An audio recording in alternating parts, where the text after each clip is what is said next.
Why are you frowning?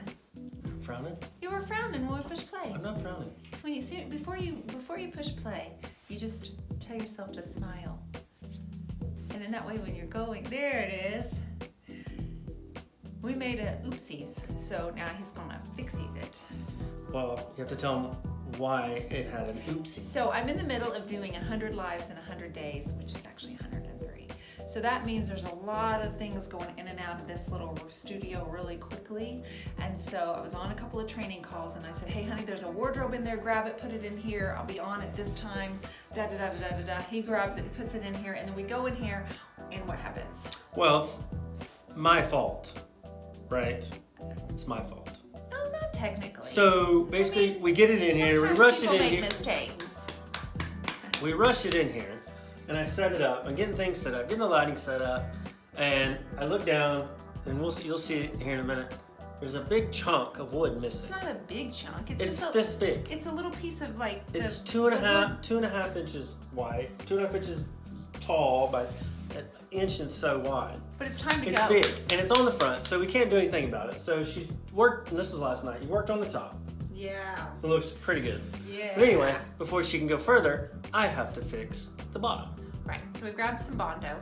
He grabbed bondo. I grabbed bondo. He's gonna fill in where the laminate is just kind of peeled off. It's just a little section, it's like this big. So I was gonna show you just a little bit of how we fix furniture and how it gets done and why we do it and how we do it.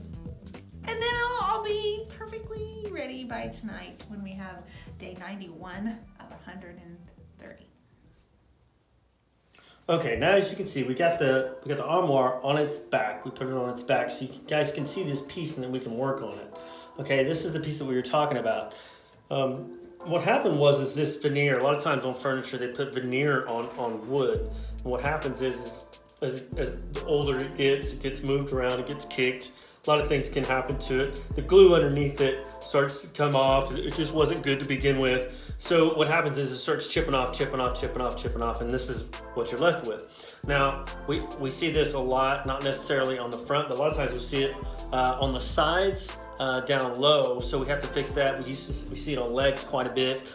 So this is just one thing that we do. It's an easy process. It doesn't take very long. It's easy to fix. So this is one thing that we like to do.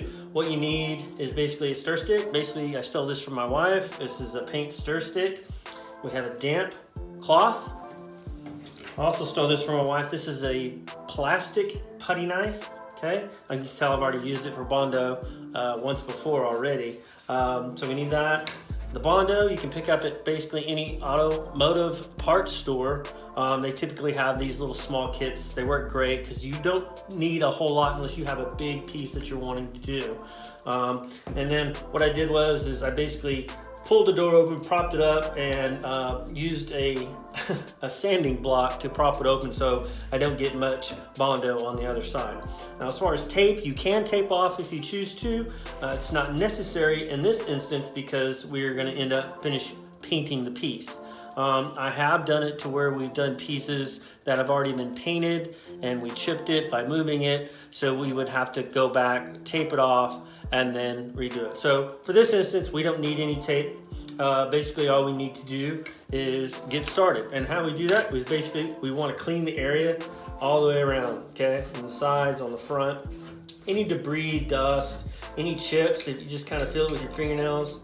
Make sure it's still real good and glue. If it's not, then you're gonna kind of want to get underneath there and break a little piece off. Get back to that good glue, okay? Because you don't want any more of it popping off if it has to. And that's the great thing about bondo is when you marry them together and then you sand it down, it's one solid piece. You can't even tell. So we're gonna let that dry for a second, but we're gonna talk about the bondo. The bondo is just a body repair kit. Now this is, you can use everything you need to get started, which basically includes the top is you can use it for a mixer. That's what I like to use it for. Basically, bondo is actually really, really good because once it dries, you can chip all the excess off and then reuse this, okay? It also comes with the bondo, which is here. It also comes with the cream hardener. The cream hardener is basically what activates and gets the whole process started.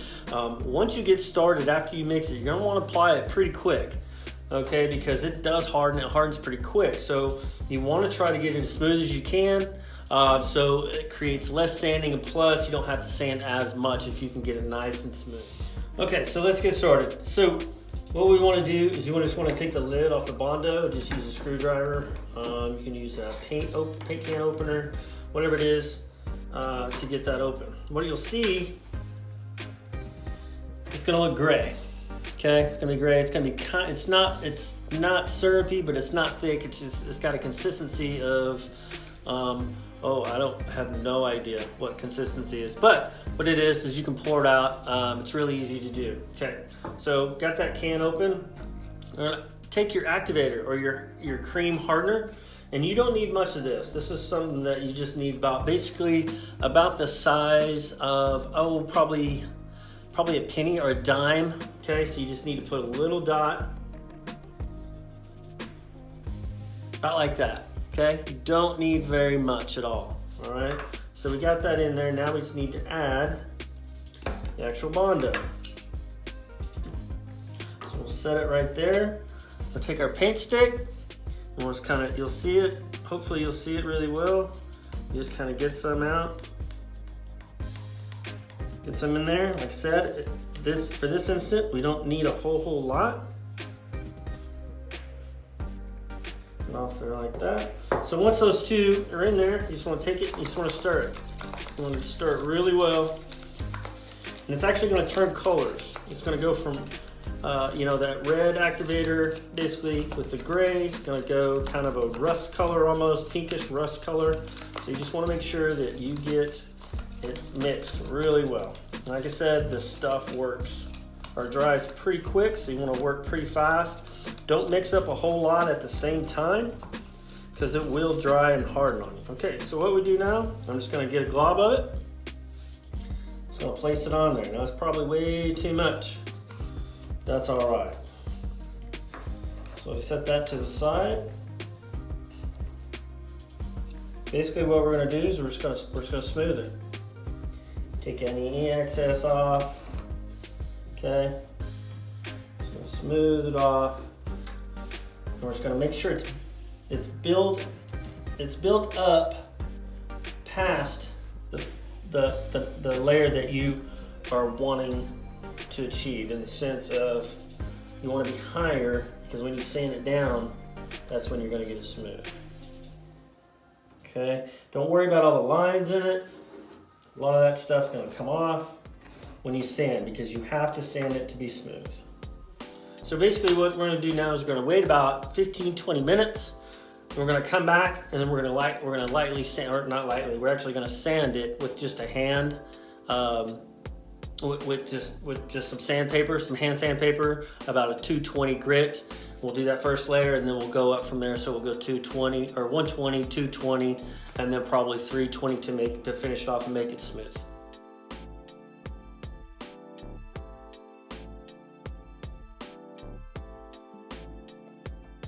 Okay, now that it has hardened, and it took about 15 minutes, okay? So it's nice and hard, it's bubbled up, it's raised. It actually doesn't look very good.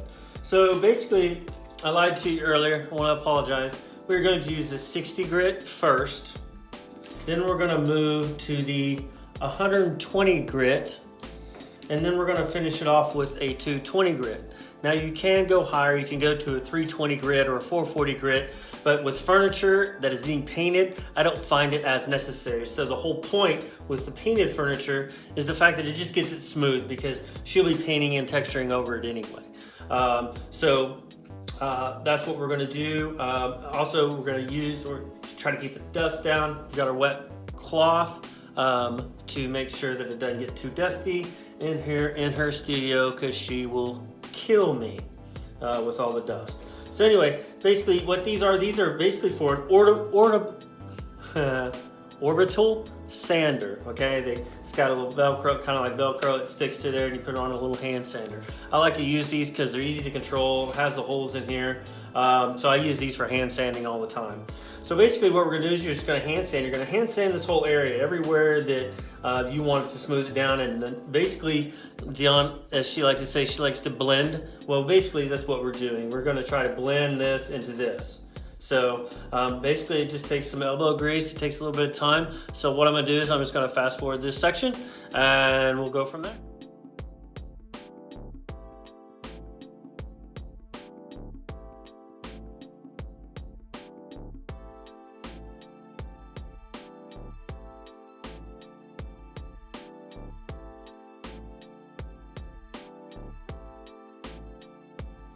Okay, so now that it's all sanded, basically just take it, you're just gonna make sure everything's wiped and clean. Run your hands over it, your fingers, just to make sure you got all the burrs off of it and all the high spots. And you're just gonna feel, just gonna make sure it's nice and level. You can always go back and reapply if you want to. I don't recommend it, but you can in these low spots. If you just sanded too much down, you can go back and reapply again and then do the whole process over again. It's a really simple technique to take an old piece of furniture that maybe is not perfect, but it's at a good price point and you're wanting to redo it anyway. It's an easy way, an easy technique to create that it doesn't have these big chips in it, and you can repair the veneer wood real easy. Okay, so that's basically it. So there's nothing to it. It's really quite simple, and you guys can do this at home. It's really quite simple. So if you just have a piece that you not real sure about whether you buy or not, maybe that'll give you a little extra incentive. Hey, let's buy this piece because we can fix it. Do a little bit of effort, a little bit of time. It really doesn't take that long. It only takes about 30 minutes from start to finish to get that little piece done. Now, if you have more, obviously you need to take a little bit more time, but in all reality, it's really quite simple, and I'm not even sure where I heard of this trick, but I'm sure it's been done all over the place. But anyway, I wanted to give you a little tip. That's kind of how we do things around here. If there's something else that pops up that maybe we need to do on the next piece or the next piece or another piece or whatever that may be, we'll be sure to film it and let you know. So I really appreciate you watching. If you have any questions or comments, please leave them on Dionne's page. You can DM her because I don't have a page and I might not ever get to it. So she'll get to it. She has a question. If you have questions, let me know. Appreciate it. Have a good day.